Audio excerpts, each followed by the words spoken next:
다 초토화 시켜버리고 싶어요. 뭐? 원 말고 달러요. 아니 오늘 나한테 이거 들고 온 주제 보고 네. 당황했는데.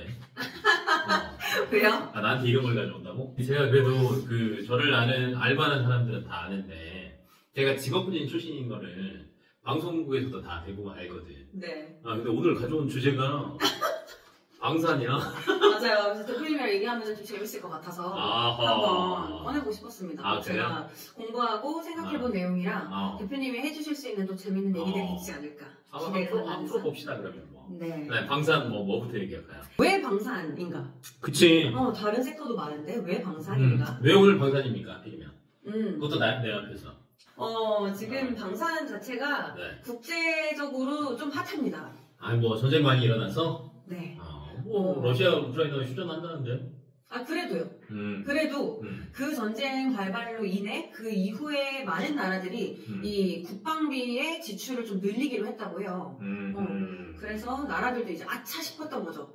저 공격당하는 게 다만 우크라이나뿐만이 아닐 수도 있겠다. 다음에 나일 수도 있겠다. 네, 그 다음에 나일 수도 있다. 라고 생각할 수 있는 거지. 네, 근데 의외로 과거보다 국방비 지출이 늘었다라는 얘기는 계속 나오고는 있어요. 네. 얼마나 늘었는지 뭐 이렇게 좀 수치화시키면서 얘기해줘야 되는 거 아니에요? 스톡홀름 국제평화연구소에 따르면요, 전 세계 국방비 지출액이 2조 4천억 대를 넘었다고 해요. 네. 2조 4천억 달러 아니야? 달러요. 원 말고 달러요.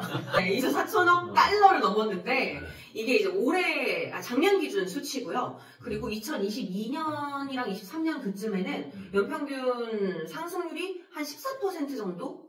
자, 그전에 그렇게 국방비를 안 쓰던 애들이 네. 지금 연평균 14%를 계속 증액을 하면서 국방비를 지출하고 있다. 아니 우리나라 말고 무기 잘 만드는 나라 많잖아요. 많죠. 일단 미국, 독일. 그렇죠. 지금 우리나라가 러시아 다음으로 그 국방비 그리고 이런 방산업 상승률로 따진다면 지금 러시아가 1위고 우리나라가 2위를 달리고 있다고 해요. 근데 그 이유가 뭐냐?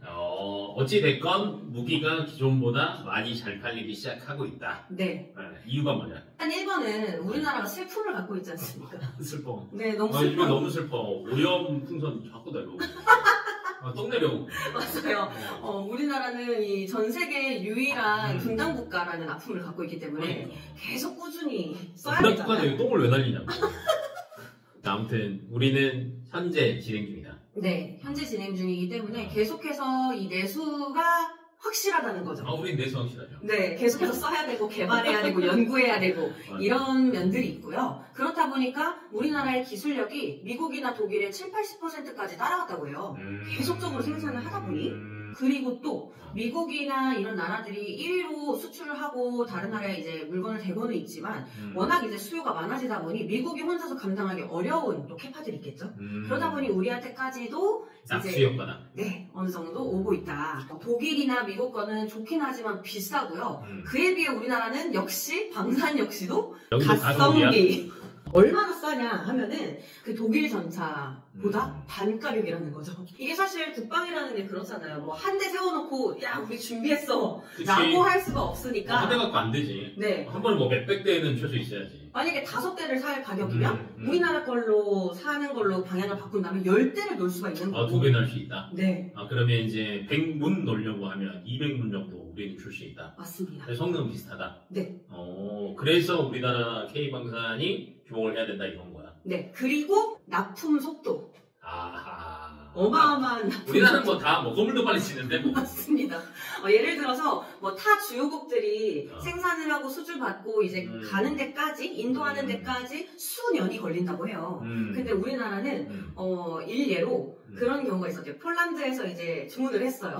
근데 이게 원래 다른 나라 같은 경우에 4년 막 5년 이렇게 걸려야 될 걸 우리나라는 1차 물량을 4개월 만에 납품을 해줬다는 거죠. 그거 미리 만들어 놓은 거 아니에요? 만들어 놓다가 바로 쏴진 거 아니야? 그럴 수도. 아무튼 네. 선제적으로 대응을 잘해서 납기는 줄인다. 네. 라는 거. 네. 그렇기 때문에 다른 나라에도 그게 이제 소문이 자자하게 나서 많은 나라들이 지금 대형 프로젝트식으로 많이 맡기고 있다는 거죠. 아무튼 그래서 K방산이 좋다. 네. 요즘에 뭐 트럼프도 사실은 그 당선되자마자 방산 우리나라 또 손을 딱 들어줬어. 군함, MRO. 이런 얘기를 해가지고 그때 방산주들 막 올랐거든요.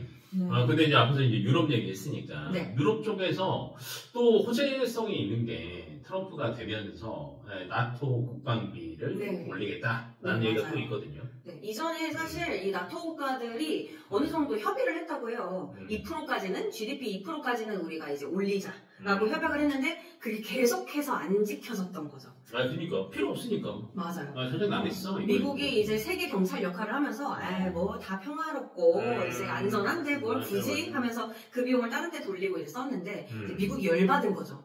이제 왜 우리가 세계 경찰을 해야 돼? 우리한테 득되는 것도 없고 돈은 돈대로 쓰고. 그들도 좀 써라. 맞아요. 그래서 어찌됐건 국방비를 올리면 본인들이 무기를 또 더 살 거고 그게 또 K방산일 거다. 네. 라는 뭐 그런 인과관계인 거죠. 네. 오케이. 근데 우리가 이제 유럽 쪽도 얘기했지만 네. 뭐 예를 들면 지금 중동도 있고 이집트, 루마니아, 호주 이런 나라들도 지금 우리나라랑 이제 긴밀하게 다 계약을 해놔서 한 2년, 3년까지 인도량이 다 확정이 됐다고 합니다. 괜찮다. 네. 그러니까 앞으로 이제 영업이익이 좀 저희는 보장이 된 거죠. 근데 어찌됐건 주가가 많이 올랐잖아. 네. 근데 또 사도 돼? 최근에 또 조금 빠졌죠. 빠진 게 있는 거잖아. 네. 우리나라의 지금 상황도 있잖아요. 계엄령이 터지고 나니 이제 국가의 이제 그 수장의 역할이 좀 비고 하면서 이 방산업은 아무래도 좀 국가와 긴밀한 이런 관계가 있다고 해요. 그래서 좀 지원과 도움을 받으면서 그 넥스트를 계속 준비해 나가야 하는데 나라 관계의 일이다 보니까요. 그러니까 이제 그 얘기도 안 할 수가 없는 게 네. 사실 이게 몇 조에서 몇십 조짜리잖아요. 네. 뭐 몇백 조까지 가기도 하고. 근데 이게 나라에서 보증을 안 해주면 네. 사실은 해외에서 우리나라 걸 수입할 때 조금 애매해. 그러면 이제 고민사항 사람들이 이제 고민사항은 이건 거죠. 이번 정권에서는 보증을 조금 적극적으로 해줬는데 맞아요. 다음 정권에서 보증 안 해주면 어떡해? 그러면 또 이제 수출이 줄 수 있고. 그럼 이거는 어떻게 생각을 해야 돼요? 하지만 지금 이미 한 3년에서 5년씩까지 계약이 다 됐고 담보로 또 다 확정이 된 계약건들이 있다고 해요. 그렇기 때문에 정부가 좀 바뀌고 약간 주춤하더라도 우리나라 산업군들 중에 큰 금액을 또 불러올 수 있는 것들이 많이 없잖아요. 그래서 방사는 정권이 바뀌어도 네, 유지가 될 거다라고 저는 봅니다. 그럼 좀 책임질 수 있습니까? 안 되면 어떡해요? 모든 투자는 여러분의 선택에 달려있습니다. 책임이다. 네, 각자의 소견을 얘기할 뿐. 그러면 각자의 소견으로 재밌게 그냥 본인 종목 얘기해봐요. 저는 하나 에어로스페이스. 왜? 뭐 대장 주기도 하지만 제가 계속 지켜보는 이유는 일단 지금 최근에 조금 빠졌어요.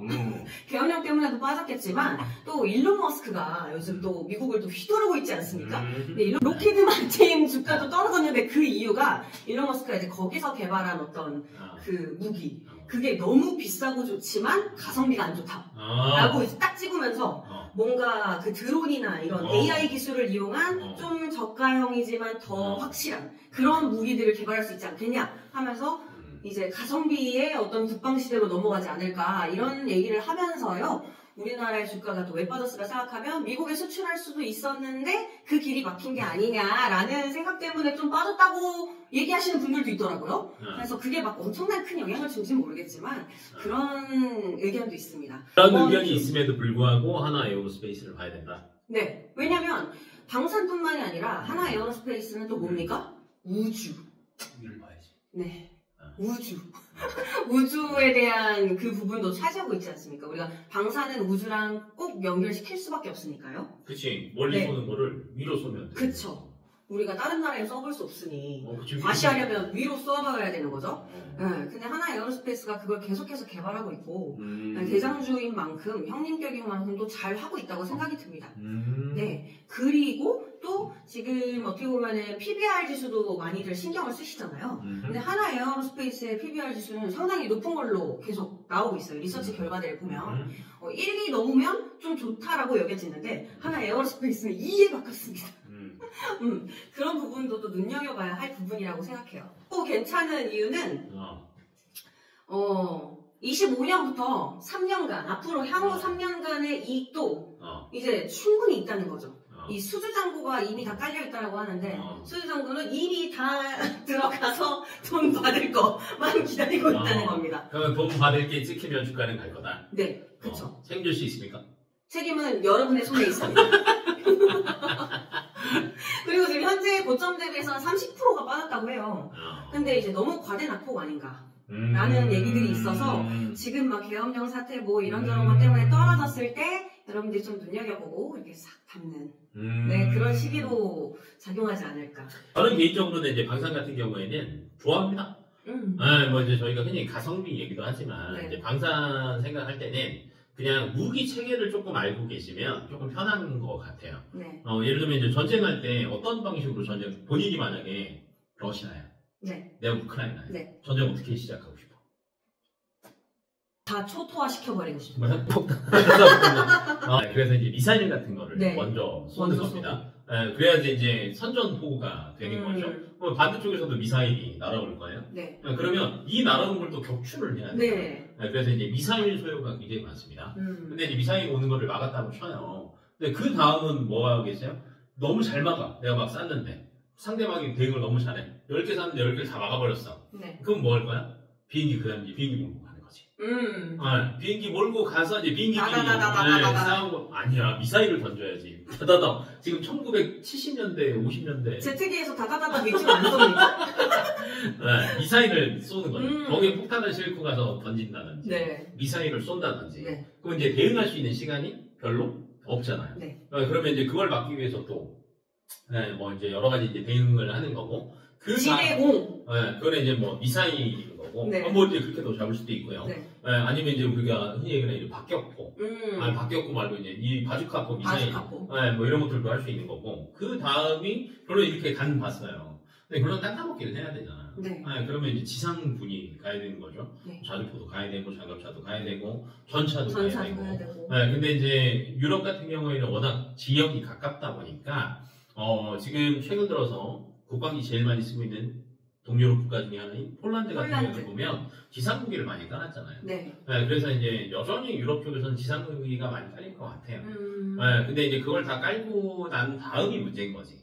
네. 그러면 이제 유럽이야 바닥나무 놔두면 어떡할 거야? 라는 걸 생각을 하셔야 되는데 지금 중동 쪽은 또 미사일이 많이 필요합니다.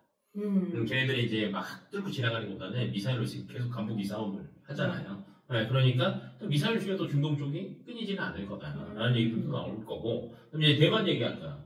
네. 나오긴 했어요. 근데 이제 대만 입장에서도 갖다가 쓰긴 하겠지. 근데 이제 대만만 불안할까? 유럽처럼.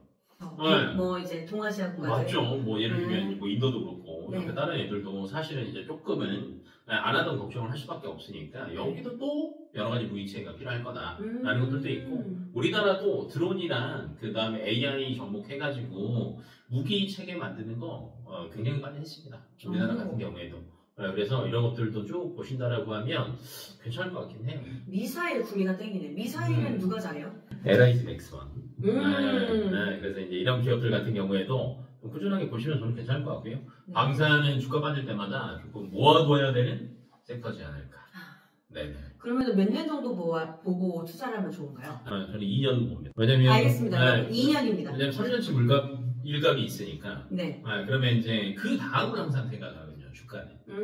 그러면 이제 올해 수주 받은 게 또 2년 뒤에 나갈 거고 내년에 또 수주 받은 게 또 그 다음 2년 뒤에 나갈 거고. 근데 이제 내년에 만약에 수주가 주춤한다. 그러면 이제 주가는 꺾일 수 있고요. 네. 근데 내년에 수주를 이어가고 뭐 예를 들면 26년 초반까지 이어간다라고 하면 거의 3년 동안은 사실은 주가가 빠질 이유는 거의 없다라고 봐서 수주량 체크하시면서 대응해 보신다라고 하면 저는 괜찮을 것 같습니다. 다음번엔 더 잘 준비해서 찾아뵙겠습니다.